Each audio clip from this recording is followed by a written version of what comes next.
An hour where the apostasia is so plain to where you see this whole, we have apostasia all over the place. That means falling away from the truth. Okay. The whole world is in that mode right now with everything going on in the world. We got multiple hurricanes and cyclones hitting big bodies of land, Asia. We got two headed towards the United States. Earthquakes are still bubbling even more and more and more. We got seven stars they call comets, but Revelation chapter 1 calls them seven angels of the seven churches. And I done told y'all before, 3-eye Atlas converts over to Elah, which means God and active God. Okay? Oumuamua translates in the Hebrew to Yahshua. 2-eye Borisov translate in the Hebrew in the God gene. Not showed up in 2019. I'm going to repeat that. 2 months before they practice Event 201 to destroy the God gene. But we get a lot of people come in the comment section and you not even quoting the Bible right and you want to talk trash. And I knew that this no man ignorant statement of unlearned people was going to start rearing its ugly head. So I'm going to squash it again. And I'm going to keep taking your head offs in the comment section because you coming in here and you swear you know what you're talking about and you're misquoting the word. Period. You're misquoting it. And these people running around here talking about, yeah, but no man knows. That's an ignorant statement that you're making. Okay? Here's why it's ignorant. Because first of all, Satan stuffed that in your mouth because he know that you're not studying. And you know who you are when you come in here and you do this. Matthew 24. And Satan wants you to constantly keep repeating this verse 36. Okay? When you need to be reading 35 and 36 together. Okay? Heaven and earth shall pass away, but my words shall not pass away. So this is red print, and we know who's speaking. The Lamb is speaking. And this is what I tell people all the time. When you see a but on the next verse, and people don't understand proper reading, and this just ain't got nothing to do with the Bible. This means reading anything. Every word in the sentence has a job. Every punctuation, every comma, every dot, every T, they all have a job. And people, this is the ignorant part of unlearned folks. Because y'all just keep repeating that and ain't nobody did no studying on their own. When you see verse 36 and it says, and it starts off with the word but. But is a continuation from verse 35. And but cancels what 35 is saying. It's saying that, okay, it's connected to 35. But then when people read the but, that day and hour, but what is that day and hour? See, if you just, how do you chew your food? See, if people chew the word like they chew their food, well, I don't know, some of y'all just take a couple bites and swallow. Y'all don't properly, digestion starts in the mouth. You start breaking your food down. Same with the word. The digestion starts with your eyes. And you start breaking things down with your brain. And some people, brain cells are gone. Okay? You can put some fake teeth in your mouth and still break the food down. But I don't know about what the brain is doing. It's totally something different. Heaven and earth shall pass away, comma.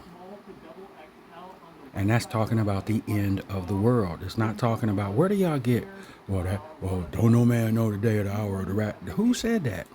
I'm about to prove that to you. Who said that? Because the Bible don't say that. Okay? Instead of goofy, nasty 501 garbage church where y'all been learned from, y'all need to unlearn that garbage. That's why Hosea 4 says clearly people are going to be destroyed for the lack of knowledge. And that ain't the knowledge of the world. It's the knowledge of God and knowing your word. You don't know your word, you're not going to come on this channel and talk stupid because I'm going to straighten you out. Flat out. I'm going to straighten you out.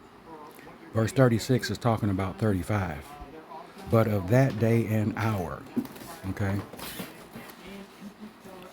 no man knows, comma, no, not the angels of heaven, but only my Father.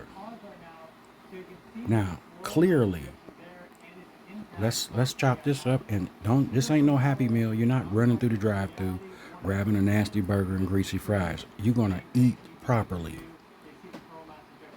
But of that day and hour. What is that day and hour? Okay. It's referring to verse 35. It is the day that heaven and earth shall pass away. That is the day and the hour that no man knows but the Father. Okay? That ain't talking about no harpazo. It ain't talking about no rapture, folks. That is, Satan has a lot of y'all ignorant in your brain, and you're constantly repeating garbage. If you looked at the whole thing, people just want to take half the verse, or you want to take half the chapter, and you're not reading it in full context. This thing ain't got nothing to do with no rapture. This is talking about the end of the world. Okay? Let me show you where Jesus says if you're watching, you will know the hour. Revelation 3:3. 1, 2, and 3. Message to the bride, get yourself together. God does not want, Jesus does not want his bride to be ignorant. Okay, Paul taught the church at Corinth, God gave you his spirit freely for you to search all things and for you to know all things, even the deep things in God. I'm going to show you that, but let's go here. Remember, therefore, how you have received and heard, and hold fast. Repent is the first works. If therefore, hear what he's saying. This trumps, and I don't mean Donald, this bashes that ignorant statement, don't know man know. Look what Jesus tells the church. And this is to all 7 churches. Okay? Therefore, if therefore, remember, if, may, shall are words of probability. If therefore you shall not watch, so we must watch, that's a commandment. But those that run around saying that makes you a commandment breaker, don't nobody know. That makes you slothful in your research. And being slothful is a sin as well. I will come upon thee as a thief, and you shall not know what hour I am to come upon thee. What makes this so powerful right here? It's starting here and here. What is he saying? If you are not watching, you will not know the hour. So who is pumping the narrative that we don't know the hour? Who's pumping that narrative? Because it ain't Christ. And Christ said himself, both is in red print. He don't even know when that hour is, when the world will end. But when he comes to take his bride, he's saying, I'm giving you the hour to watch from Acts 2:17. I'm giving you signs in heaven and signs in the earth beneath. Look up. How you don't know what hour it is if you're not looking up? Okay? He says, if you shall not watch, what is the danger about not watching? You won't know the hour if you're not watching. In which I am to come upon thee. This is talking about him coming back for the bride. Matthew 24:35 and 36 ain't got nothing to do with what he's talking about here. These are 2 different situations, folks. And it is tiring to see grown people with the forethought of a 5-year-old continue to repeat this.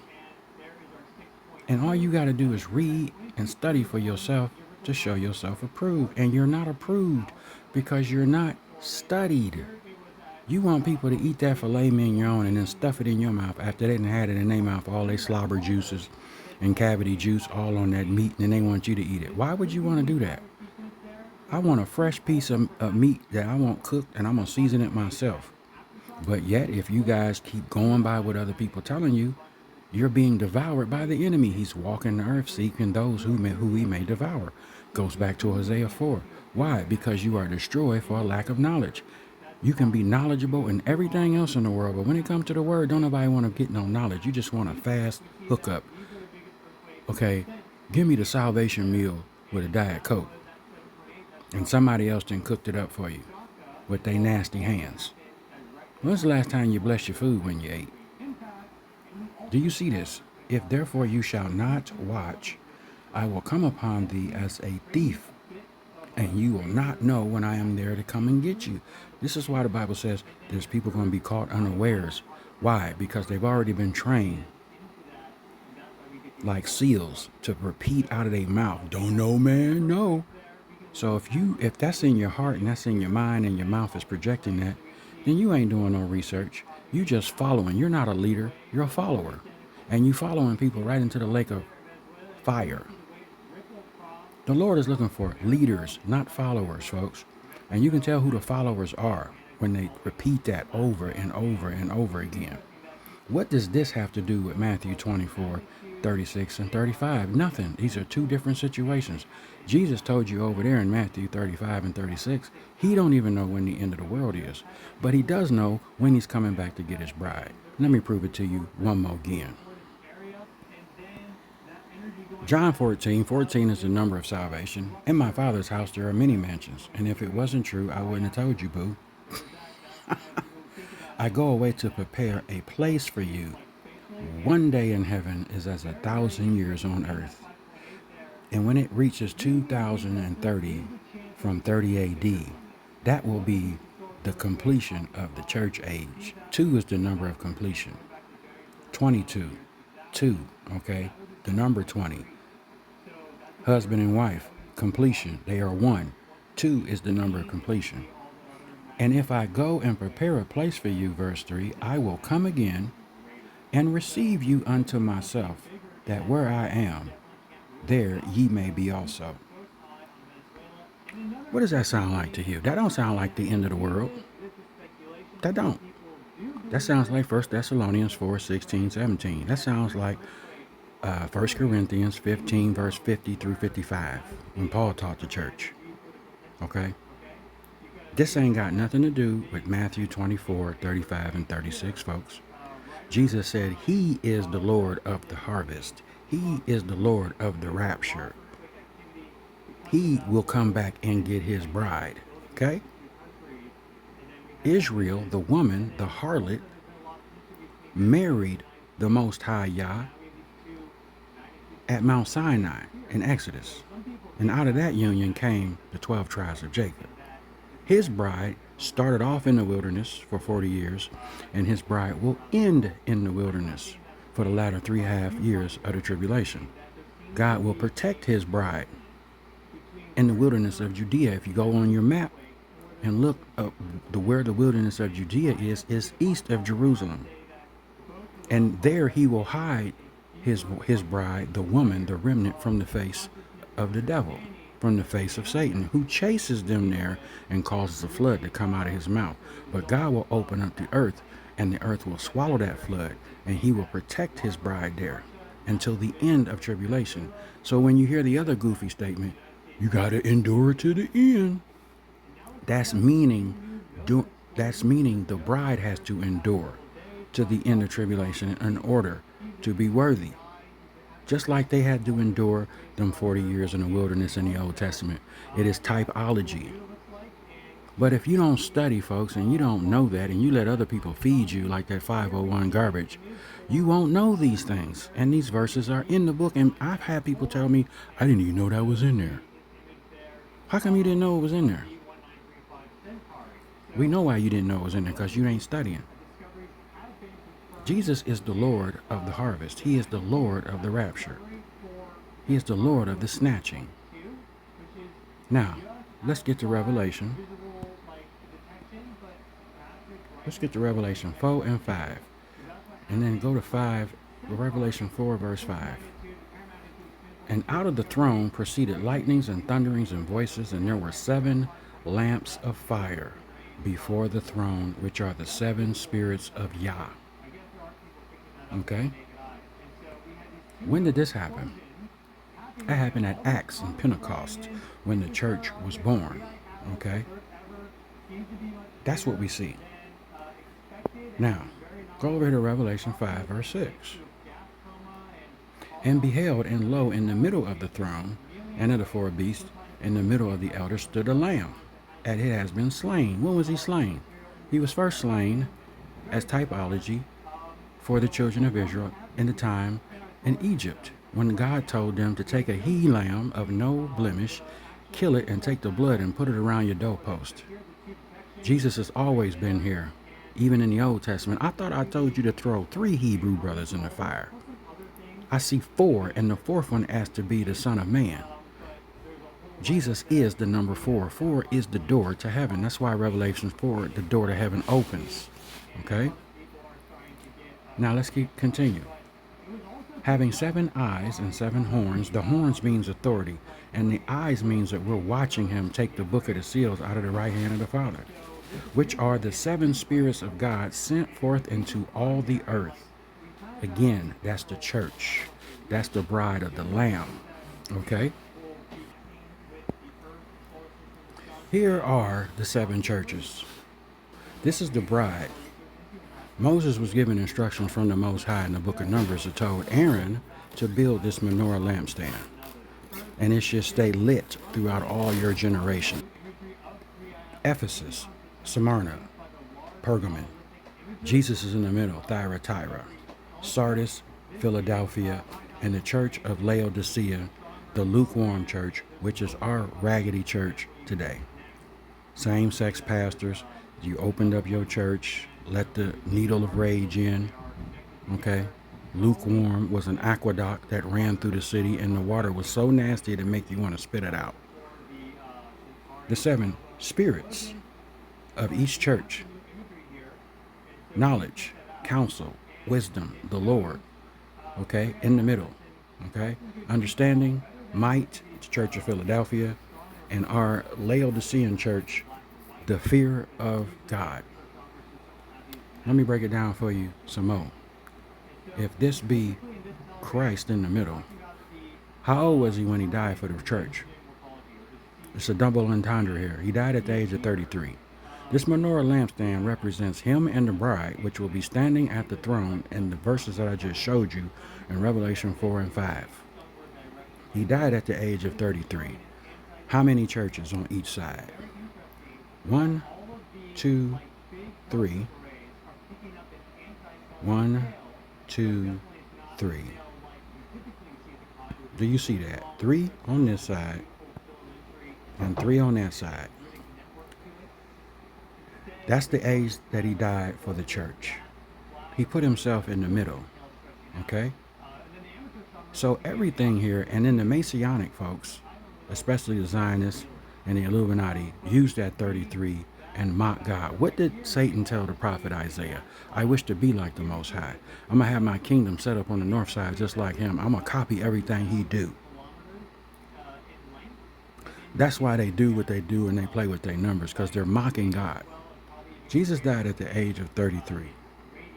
And him in the middle, the perfect number 7. 7 also is the number where Aaron would put on the ephod and go before the Ark of the Covenant and fast for 7 days.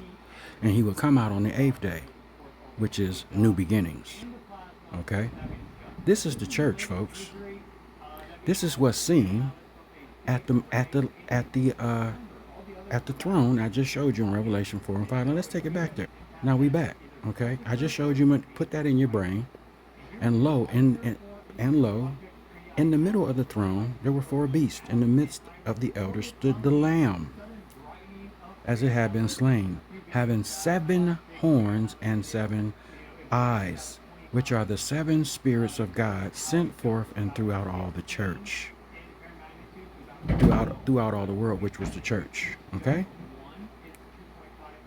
And even verse number 6 is coded that way. I just showed you 3 on one side, 3 on the other. 6 is the number of man. Mankind that died, mankind that was saved by the blood of the Lamb. Okay? So the code has always been before you. And then look, we have to be before the throne before the book of the seals can be opened, folks. It is even coded in the verses. Look at verse number 7. Tribulation begins after we get to the throne. And as you can see in verse number 7, and he came and took the book out of the right hand of him that sat on the throne, but not before. We're back at the throne with him, that menorah lampstand, which is the church. So Acts chapter 2, when you get down here to verse 47, this is where you see the apostles were to feed the church daily, as such should be saved, folks. This is where the scriptures say in Revelation chapter 5, where you just read, the spirits, the seven spirits that went forth and throughout all the earth. This happened after Pentecost, okay? Now let's go back up here to verse 17, okay?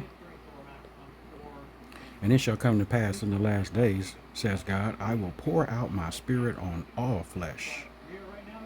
So in the beginning, when the church was first born, by the Spirit, he's talking to everybody during this Pentecost time, okay? And your son and your daughters shall prophesy, and your young men shall see visions, and your old men shall dream dreams. And on my servants and handmaids I will pour out in those days, speaking of a future time, my spirit, okay? And they shall prophesy. I shall show you wonders in heaven, three-eyed atlas, okay? Comets, solar flares, okay? We now have 7 of them total in our atmosphere, in our orbit, okay? Not in our atmosphere, but in our solar system, which are the 7 angels of the 7 churches, which are the stars, okay? He says, heaven above, signs in the earth beneath, blood, fire, and vapor and smoke. We've seen these kinds come to pass because there's video of waters and rivers in certain areas in the Middle East that have turned red. The fire, vapor, and smoke are volcanoes, folks, that are erupting like crazy all over the world right now. Okay? So, know your book, man. You can't just be spouting off stuff everybody else is repeating, and you ain't even backing it up to see if it's true. And then you're going to run into somebody like me. I'm going to take you to the educational table, and we're going to get you hooked up. Okay? Now, let's get into it before I end this video. And I turned to see the voice of that spake with me. Being turned, I saw 7 golden candlesticks, the menorah lampstand, right? Which he mentions up here in verse 11. I am Alpha and Omega, the first and the last. What thou seest, write in the book, and send it unto the 7 churches, which are in Asia Minor proper, Ephesus, Smyrna, Pergamos, Thyatira, and to Sardis, and to Philadelphia, and to Laodicea. Okay? This is the bride, folks. Right now, we're in the message and warning stage, as I just read to you in Acts chapter 2. You better get it together, he's saying, because if you don't, I will blot your name out. Remember, the first works is to repent, and I will pull your candle. If you don't, I'm going to pull your candle from its spot, blow your light out, and throw you into great tribulation. And in the midst of the 7 candlesticks, like one like unto the Son of Man, clothed with the garment down to the foot, and girt upon the paps with the golden girdle. Okay. Now, 16. And he had in his right hand 7 stars, and out of his mouth went a sharp 2-edged sword, and his countenance was as the sun that shined with strength. And when I saw him, I fell down at his feet as dead. And he laid his right hand upon me, saying, Fear not, I am the first and the last. Okay? Now, look at verse 20. The mystery of the 7 stars that you saw in my right hand, and the 7 golden candlesticks, the 7 stars are the angels of the 7 churches, and the 7 candlesticks which you saw are the 7 churches. I'm going to leave it right there. I am confident with strong conviction that we at the end of the road. We see these signs being played out in our solar system. We see these signs being played out in the earth. We see the rage of man from the rage needle that's going to take place when these 6 seals are open. The rage of man is going to happen all across the earth. And then the great tribulation begins at the end of chapter 6. Who shall be able to stand?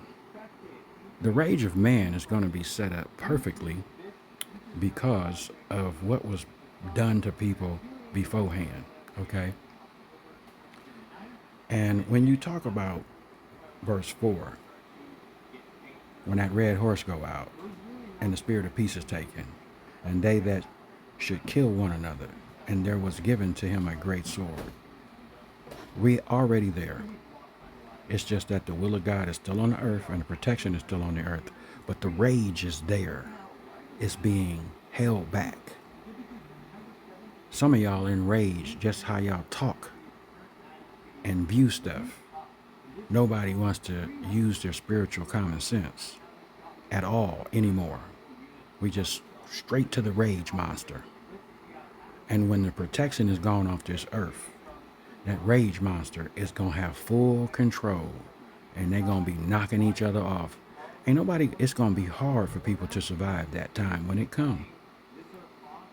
And then the great earthquake is coming later on in Revelation chapter 6. Every mountain and every island will be moved out of its place. Millions are getting ready to die and don't even know it because the earth is shifting.